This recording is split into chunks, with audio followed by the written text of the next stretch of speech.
Hi! Hypervigilant, which allows him to be very precise, okay? And he recalls this perfectly good memory. Whoa!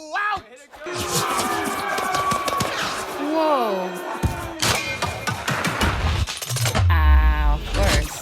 Okay, so the first thing we notice about Frankie is precision, accuracy, and pride in these traits. He moves with a calm, meticulous focus and takes clear joy in using his skills. When he's umpiring, he looks intense, maybe even harsh, but the second he empathizes with someone, you notice the difference. He's actually super chill and warm underneath. This is important because it tells us something. Frankie wears a mask of detached efficiency, a kind of emotional armor that allows him to do his job without getting swallowed by the opinions and pressures around him. And make no mistake, that armor works, okay? It protects him from the crowd, from the bullets of the public, from the protests and judgments. He can stand firm in his calls without being manipulated or second-guessing himself. And on the surface, he looks like he has it all together, but the reality is much more complex than that. Let's name it clearly, okay? Frankie shows strong signs of being gifted. And when I say gifted, I don't mean better than everyone else. I mean that there is a high emotional intensity, meaning that emotions and reactions are amplified. There's fast cognitive speed, there's strong internal morality and sense of justice, there's low tolerance for inefficiency or hierarchy. And giftedness can overlap with ADHD and autism, by the way, but they're not the same. I have an entire video on that if you're interested. Now, here's the problem. Because Frankie's normal is someone else's idea of perfection, he's much better at masking. He looks calm, he looks efficient, he looks emotionally neutral, right? Well, underneath, he's working just as hard, if not harder, to keep it all together. And this is critical. Gifted kids and adults often survive by building strong internal structures to manage external chaos. They look like they're coping, actually even thriving, but what they're really doing is masking overwhelm with hyperfunctionality and independence. Frankie's detached efficiency protects him, but it also isolates him, because when you're always the one who has it all together, people stop checking in. They stop asking if you're okay. They assume you are, even when you're not. And eventually you start believing that showing any vulnerability would be a failure, a break in the armor, a betrayal of the role you're supposed to play. So Frankie becomes his precision, his accuracy, his reliability, and somewhere along the way, he starts losing touch with the messy human parts of himself. The first step toward healing for someone like Frankie is understanding the strength isn't in perfect performance, it's in honest presence. The goal isn't to get rid of the armor completely, because we all need some protection after all. The goal is to learn how to set it down. When to say resilience isn't about being bulletproof, it's about being real. Hey, Blue! I just want to say that was some great officiating out there. I know it was a tough call. Nope, just doing my job. Not a tough call at all. No? It was a fair one. Want a pretzel? It's on the house. I don't take bribes. Just wait right there. I'm Bribes? to him. Look, I'm not embarrassing anyone. Look, I'm being normal. I'm being. Hey, don't you walk away from me. Yo. I hope you never find human love, sir. This woman needs to be checked Thanks for on. the feedback. Now, this is a great example of how Frankie's detached efficiency problem is actually disguised as one of his strengths. And I'm calling it detached efficiency, but clinically speaking, this is called emotional detachment under stress, a rather common defense mechanism that looks like this cool competence on the outside, but often signals deep emotional self-protection. And here's the thing about it. It helps him not to take insults personally. It helps him stay calm under pressure, but guess what? Your mask doesn't know when it's supposed to turn off, okay? So while Frankie's emotional armor shields him from feeling the burn of the crowd's dissatisfaction, it also blocks connection when connection is actually being offered. You see this clearly when the coach takes time to validate Frankie's work, acknowledging that it was a tough call and that Frankie handled it well. But of course that can't fly with Frankie, because he immediately puts the shield up. First, he denies the compliment entirely because, you know, it wasn't a tough call. And listen, if we tie this into the giftedness, this might be true. For him, thanks to his cognitive speed and strong internal systems, maybe it wasn't too tough, but evaluating the level of difficulty isn't the point of this interaction. And because of his mask, he misses it completely. And then he also proceeds to minimize his own effort with "it's my job," which sounds humble, but really it's masking again, because two things can be true at once, eh? It can be a tough call and it can be part of your job. Acknowledging difficulty doesn't make you weak, but Frankie's armor is built on the belief that showing emotional weight equals vulnerability and vulnerability equals danger. So when the coach reaches out with a bid for emotional connection, Frankie mistakes it for something inaccurate that needs to be politely corrected. He doesn't see the compliment, he doesn't see the bid for connection. So as you see, Frankie's emotional detachment is both his superpower and his weakness. Because, and this is so important, he has every reason to keep that armor on. We even see it moments later when an aggressive woman who seriously woke up and chose violence, comes at him over a call. And Frankie de-escalates the situation masterfully. No panic, no anger, and listen, truth is, he is good. And he knows he's good. But here's the heartbreak. Being good at what you do isn't the same thing as being good at being known. Mastering your job isn't the same as mastering your own emotional life. And Frankie needs the armor because it protects him from the outside world's chaos, but that same armor also isolates him, as I said. It stops him from feeling the good things just as effectively as it blocks the bad. Because if you don't allow yourself to take anything in, you don't just block pain, you block meaning too. That's where the real cost of masking starts showing up. Frankie's mask makes him hyper competent, but it also makes him emotionally invisible to others and to himself. He doesn't just shield himself from criticism, he shields himself from acceptance, from praise, from connection. All the things he probably craves deep down, but has trained himself to survive without, to convince himself that he doesn't care for them. And so he keeps playing the role of the expert, the detached one, the lone soldier. But inside, he stays a stranger to his own emotional experiences. Remember, if you block out all the bad to survive, you block out all the good that makes surviving worth it. What do you think you saw? Let me paint you a picture. Girl? It's test time. It is heads down, pencils up. I'm on you like a meerkat, popping up everywhere. Pop, pop, poppity pop. But you've got a piece of paper, and you were going to pass it. Pop, pop, but I was there. poppity pop. I'm always there.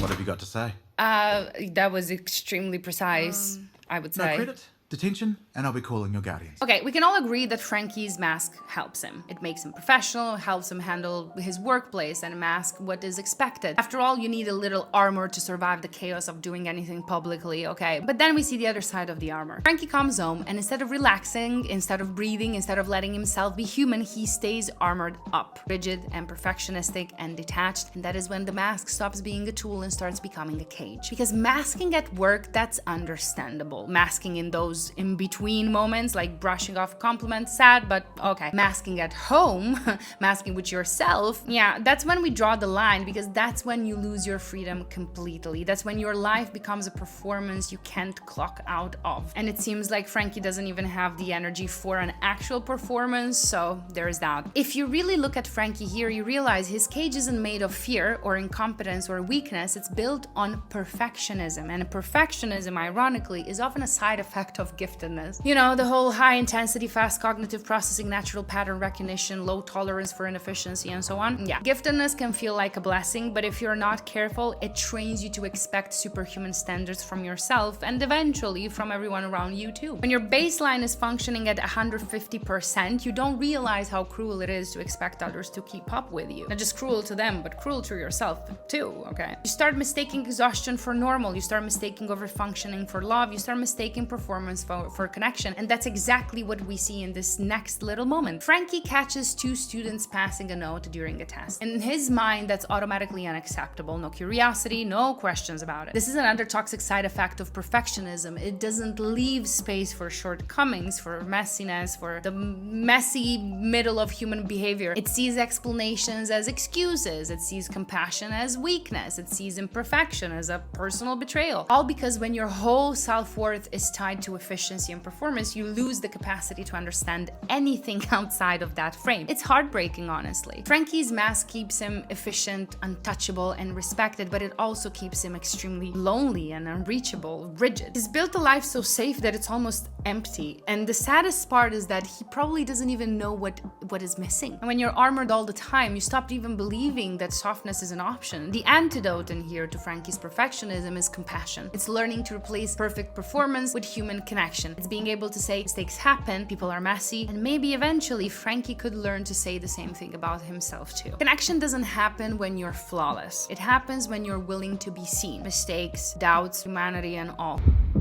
¿Qué pasa?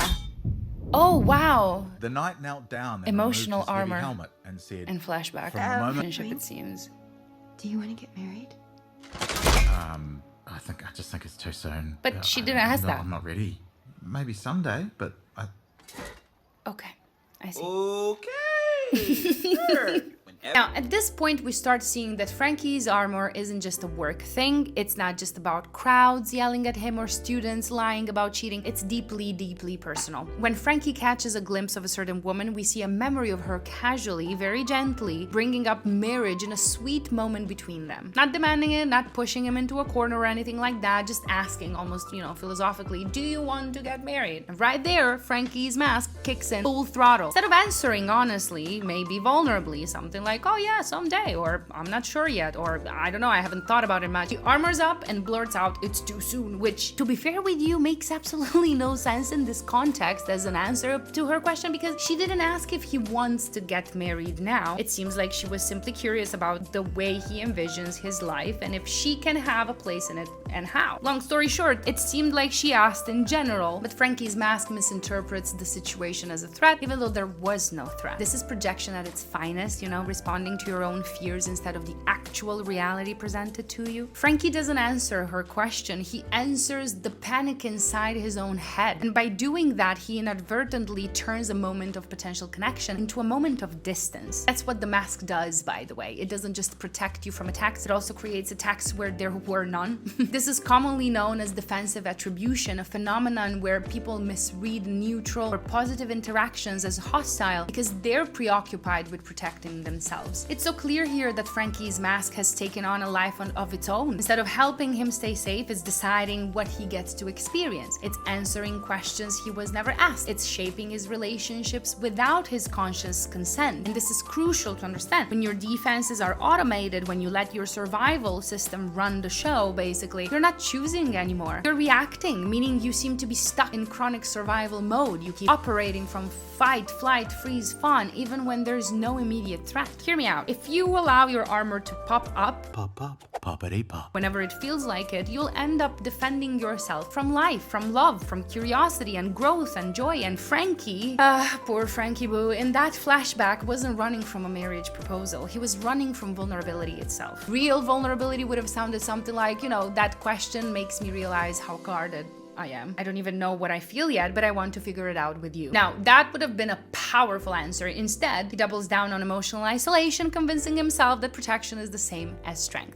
Spoiler alert, it's not. Now, here's where the storytelling becomes so elegant. Right after the flashback, we cut to Frankie in the present day, awkwardly fumbling an invitation to lunch from a colleague. Now, the colleague, bless his heart, responds in the only way you can when someone over-armors themselves, just from, hey, wanna have lunch? Which is, responding with sheer confusion. It's almost poetic how perfectly that mirrors the woman from the flashback. 2 invitations, 2 opportunities for connection, 2 gentle, harmless bids for belonging, and twice, Frankie's mask turns them into battles that were never there. You see, when you're trapped inside defensive mode, you miss kindness too. The real healing for Frankie isn't about saying yes more often, it's about learning to recognize when he's projecting fear onto safe situations. It's about learning to slow down enough to ask himself, am I protecting myself from something real or something I'm imagining? And even more, it's about getting curious about the armor itself. Why does marriage feel dangerous to me? Is it the commitment? Is it the person? Because until he confronts the story inside the armor will keep running his life. Because remember, if your armor speaks louder than your heart, you'll spend your life answering questions no one asked. No, please. Do not ask people out at their place of employment. Please. Do you want to have coffee with... Okay, 10 for the courage, Frankie. Like on a date? But just, sweetie, no, do not. Okay. Man, you probably don't want to. Just try to be vulnerable. I'm trying to get you a coffee. Frankie, Nice. yeah. Got the coffee. God, I can't believe this happened again.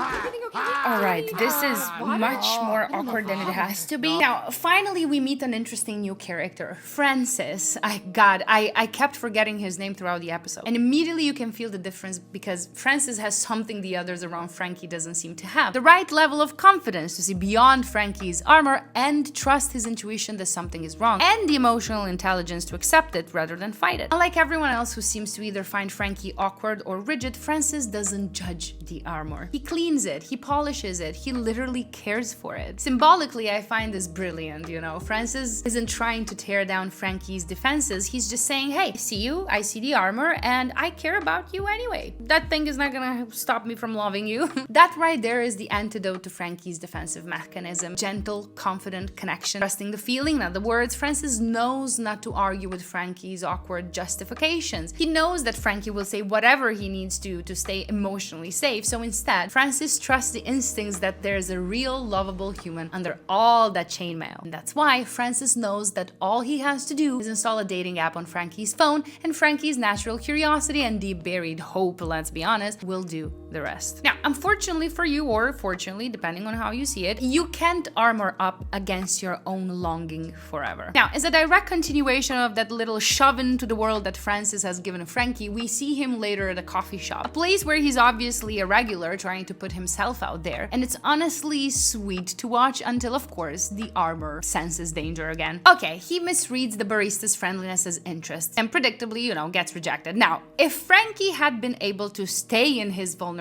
to just smile and say, oh, my bad, sorry if that was uncomfortable, he would have been fine. A little awkward, sure, but human, you know, relatable, endearing even. Instead, cue the awkward scrambling, the mumbling, the weird stiff body language, the desperate attempt to pretend he doesn't care. All courtesy of his armor, by the way, and that right there is the real cost of his mask. When Frankie armors up, he seems to shut down communication completely. It's almost as if he loses access to his authentic self. He stops being the Frankie who's thoughtful, who's curious, who's principled and intense, and turns into this Frankie who's just trying to survive the moment without falling apart. Truth is, this has been the theme of his whole life, it seems. He doesn't care if people boo his cause as an umpire. He doesn't care if students plead with him in class. He doesn't care about rejection. He doesn't care about marriage. He doesn't care, except he does. He cares, like, a lot.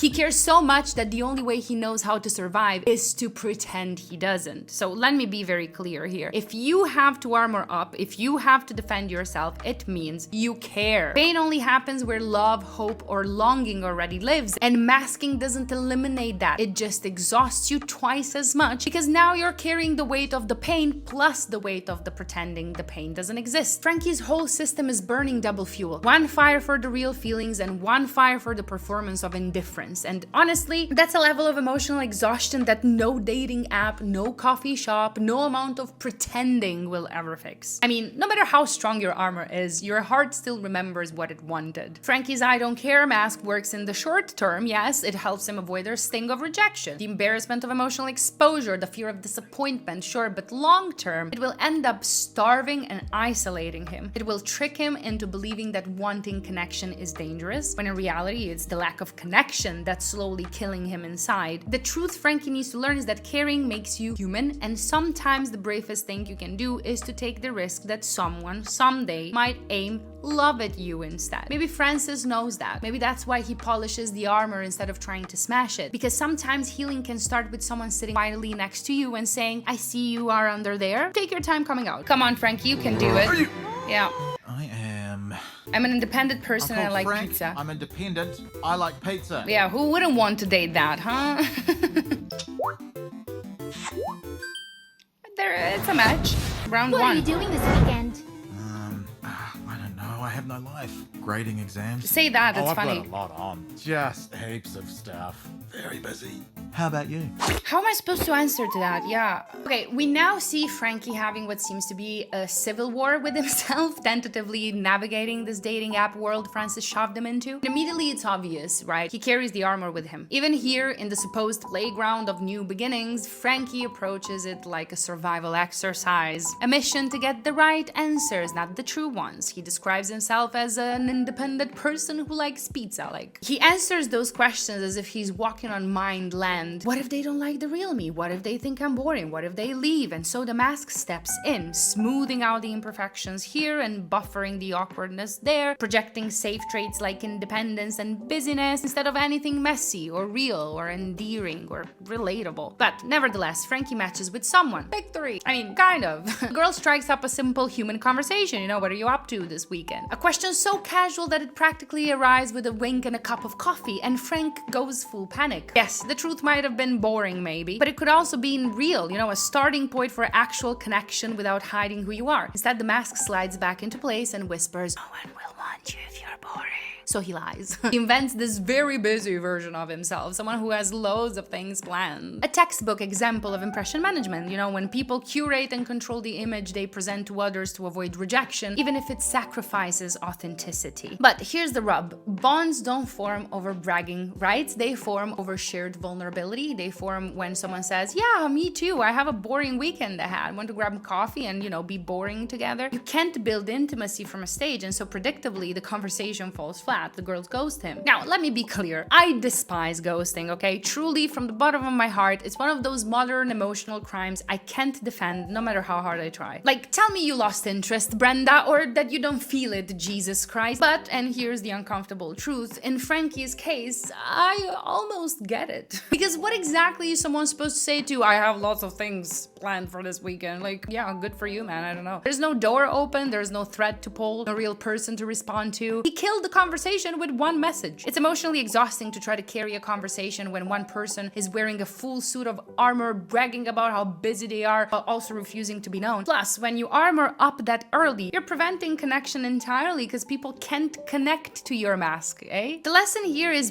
be more real, even if it's not impressive. Listen, it might come as a shock for some of you, but everyone knows weekends are boring sometimes. Everyone had sad leftovers in the fridge. Everyone has moments of loneliness they pretend aren't there. Realness is relatable. If Frankie had said not much, honestly, probably grading papers and overthinking my life choices, you know what might have happened? Maybe the girl would have laughed. Maybe she would have said, same. Maybe they would have actually, you know, connected. I mean, isn't that the magic of honesty? The fact it gives other people permission to be honest too? Alright, so after the first crash and burn experience, you'd think Frankie would double down on the armor, right? Well, you would think he'd get even colder, even more detached, but no. And this is why we love a slow burn character arc. Frankie tries again. And this time things are different. He updates his dating profile, and while he still describes himself as independent, he does add something new, open to new experiences. I know that little addition might seem small, but I find it symbolically massive. For the first time, Frankie is acknowledging the possibility of change, the possibility of letting something in. We also see that his avatar, once fully armored up, is now just, you know, just him. No shield, no sword, just Frankie with this heart, still nervous and still guarded, but visible. Then comes another match, another little window into possibility. And here it comes, another internal war. He looks over at his fantasy sci-fi books, and you can almost feel the old armor whispering, "I say you're into CrossFit or cryptocurrency or something socially acceptable, please."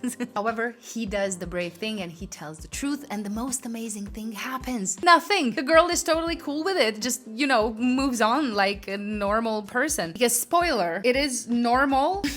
It's not like he murdered a person for the love of Cthulhu. And because he wasn't struck down by lightning for admitting a real piece of himself, Frankie starts opening up even more. He starts telling her about, you know, his last breakup, and in a rare moment of self-honesty, he admits, "I left before she could." And if you're paying attention, that one confession speaks volumes. All along, Frankie wasn't trying to be stoic for the sake of being impressive. He wasn't avoiding commitment because he didn't care. He was doing it because he cared too much. He was trying desperately to protect himself from pain and rejection by acting in ways that guaranteed pain and rejection. This is called a self-fulfilling prophecy, when your own fears drive you to behave in ways that create the exact outcome you were trying to avoid. Frankie was so afraid of being abandoned that he made sure he would be. He was so afraid of being hurt that he pre-hurt himself just to stay in control. And this is where the tragedy of masking becomes crystal clear. The presence of the mask protects you from the disappointment it creates itself. I mean, this mask is building a life so tight, so defensive and rigid that there's no room left for anything. Not love, not laughter, not magic. You can't selectively numb. If you numb fear, you numb hope too. And Frankie, in trying to dodge the worst, kept missing the best. And she was gonna pass it. Passing or about to pass? About to pass. Was she or was she not in possession of the cheat sheet? She Okay. was near it, and I assumed. Assumed? So you assumed guilt? This is a very interesting moment. Russia said that another kid asked her to pass it. Do you know what you're doing? Okay, so we Thought I have a knew bit what of I a was doing, trigger. what I wanted. But lately, I'm second guessing myself. As you should, you know, we change. What we want, change. You don't want to Sometimes regret we're making the wrong. wrong call here. I already do. I feel like I've made a big mistake. I shouldn't have being so quick to call it. Exactly. She's So quick to assume. Sorry, I realised I haven't moved on from my ex. But Okay. I'd love to be friends! We learn to be honest with ourselves. And now finally we arrive at one of the most important emotional moments of the whole episode, because here in this scene, we see Frankie transform his armor. We see him stopping it from controlling him, and we see him choose how to use it. Frankie is challenged by a parent advocating for the kid, and this parent seemed to be making a very real point. Was she passing the note, or was she in possession of the note? Meaning, did you see intent, or did you assume intent? And for the first time, Frankie pauses and listens. That's when the two timelines, the professional and the personal, start overlapping again, because just like he assumed the student's guilt without checking, he also assumed danger in his past relationship without checking in with himself, more specifically. He assumed the marriage talk was an attack. He assumed vulnerability was a threat. He assumed that leaving first would hurt less than being left, and none of those assumptions were rooted in reality. They were rooted in fear. Here's the thing about armor though, and it's something that most of us don't realize until it's way too late. When the mask controls you, you end up protecting yourself from growth and from change. You protect yourself from getting out of your comfort zone, which ironically is the only place where life actually happens. In Frankie's story, we were never shown a real reason why he's afraid of commitment. There's no traumatic betrayal, no clear emotional injury. What we see instead is that he's been armoring up for so long that he forgot to ever check whether he needed to anymore. And that's why this moment matters so much, because Frankie is finally realizing that the wishes of his mask go directly against the wishes of his heart. His mask wants safety, but he wants love. His mask wants certainty, he wants connection. His mask wants perfection, but he wants life. And when those two desires crash into each other, that's when real change becomes possible. Don't get me wrong, okay? This isn't about throwing the armor away, but it is about learning to use it differently. And I'm proud to say that Frankie does just that in this scene. Instead of using his armor to defend himself, he uses it to be brave enough to admit he might have made a mistake. Brave enough to stay open instead of shutting down. Brave enough to be wrong and still worthy. And that is emotional maturity, you know, when we stop reacting and instead we respond consciously out of courage. Being armored isn't the problem. Being controlled by the armor is. Frankie's healing isn't about becoming soft and unprotected. It's about becoming strong enough to be able to say, I might have gotten it wrong. I want to understand. I want more than just safety. I want meaning. Healing for Frankie is about realizing that true strength isn't in how tightly you grip control. It's in how willing you are to open your hand. Oh, he's breaking free from his armor.